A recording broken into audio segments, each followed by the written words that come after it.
ఇంకొకటి పూలే విగ్రహం కోసం 12న మహాధర్నా. పూలమ్ముకునే చోటే కట్టెలమ్ముకునేటువంటి దుస్థితి బీఆర్ఎస్ పార్టీ కనీసం కలలో కూడా ఊహించదు.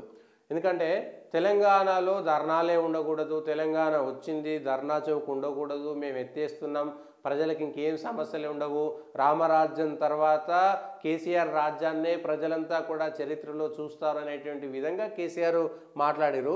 అసెంబ్లీ ఆవరణలో మహాత్మా జ్యోతిరావు పూలే విగ్రహాన్ని ఏర్పాటు చేయాలని డిమాండ్ తోటి 12న మహాధర్నాను నిర్వహించనున్నట్లు భారత జాగృతి, యునైటెడ్ పూలే ఫ్రంట్ సంయుక్తంగా ప్రకటించింది.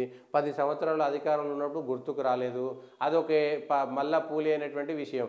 ఎట్లా అంటే వంటంతా అయిపోయిన తర్వాత మొత్తం కూరల ఇంత ఉప్పేసి మొత్తం నాదే అని చెప్తారు చూసిరా, అట్లా ఇంత ఉప్పేసి పొత్తు కలుపుతారు. అట్లా పప్పులో ఉప్పేసి పొత్తు కలిపేటువంటి పద్ధతి కవిత.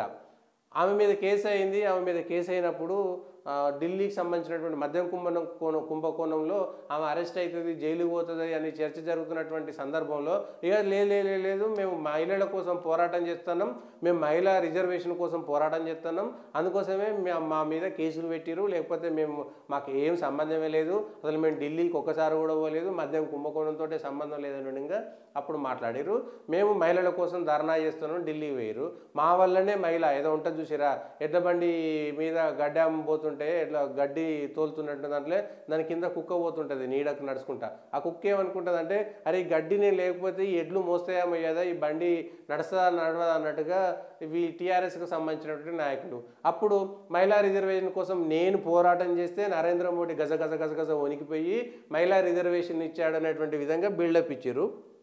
ఇప్పుడు మళ్ళా మహాత్మా జ్యోతిరావు పూలే విగ్రహం కోసం మేము 10 ఏళ్ళు చేయలేకపోయినామని పుర్లుదండాలు పెట్టి ముక్కు నేలకు రాసి దయచేసి సమాధానం చెప్పాల్సినటువంటి పరిస్థితి వస్తుంది. మీరు అర్హత హక్కు కోల్పోయినరు. ధర్నా చౌక్కు వెళితే అక్కడ ప్రక్షాళన చేయాల్సినటువంటి పరిస్థితి. ధర్నా చౌక్లో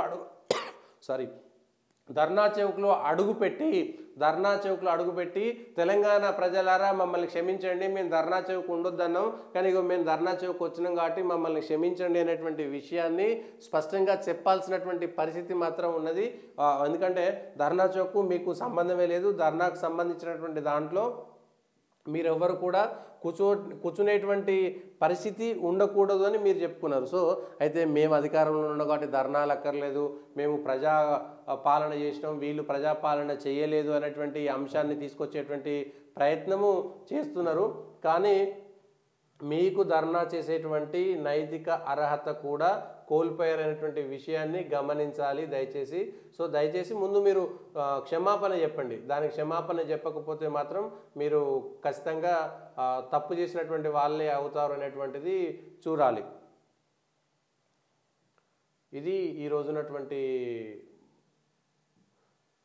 వార్తలకు సంబంధించినటువంటి విశేషాలు. దయచేసి పొలిటికల్ వాయిస్ను సబ్స్క్రైబ్ చేయండి, లైక్ చేయండి, షేర్ చేయండి. కామెంట్ ద్వారా మీకు సంబంధించినటువంటి అంశాలు తెలియజేస్తే మరింతగా వాటిని స్వీకరించేటువంటి అవకాశం ఉంటుంది. Stay tuned to